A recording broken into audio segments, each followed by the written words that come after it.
Let me begin by thanking you for your service. In today's heated political environment, it takes courage to stay in the fight. My name is Ed Mulholland. I live in Zanesville, Ohio, House District 97, with my wife of 32 years. I have two sons, one at Ohio University and one working in New Albany. I know the state well, and I'm proud to call Ohio my home. My support for this resolution stems from my appreciation for the precarious nature of freedom.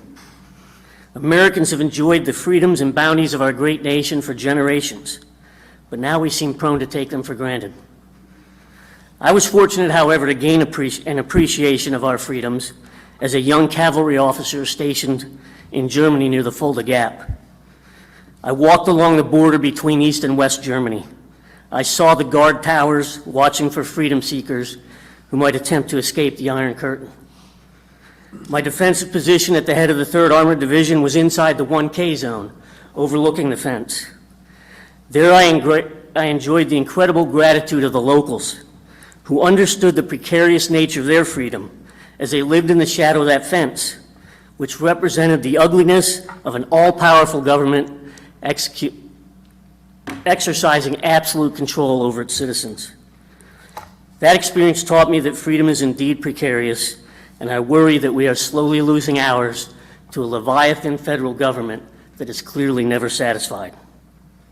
Our country gets more divided with each new incursion upon our freedoms, and that division could ultimately destroy us.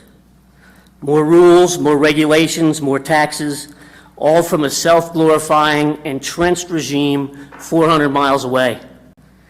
How can they possibly know the needs of Ohioans better than you who live, work, and raise your families here? This is not a Republican or Democrat issue. This is a who decides issue.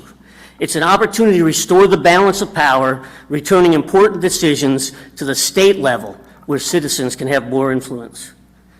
If you share my concerns that an ever-growing federal bureaucracy has and continues to erode our individual freedoms, then you must agree it's time for states to stand up for their citizens and restore the balance of power. The founders foresaw these problems, and they gave us this Convention of States to correct them. If you believe, as I do, that the U.S. Constitution is a truly historic document of epic importance, written by men of incredible wisdom, then you must also accept the wisdom of Article 5. Earlier, I thanked you for the courage you've shown us by your service as representatives. Now I challenge that courage by imploring you to take a stand in defense of states' rights and the U.S. Constitution. There are those among us unwilling to take bold action because the outcome is not guaranteed.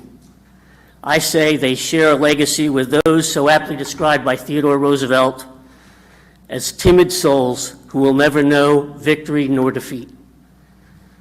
The founders faced a far more difficult choice. Thank God they did not allow a fear of the unpredictable to dissuade them from their righteous cause. Will you earn the right to share their legacy? I urge you to support HJR 1 and pass it on to the House for a full vote.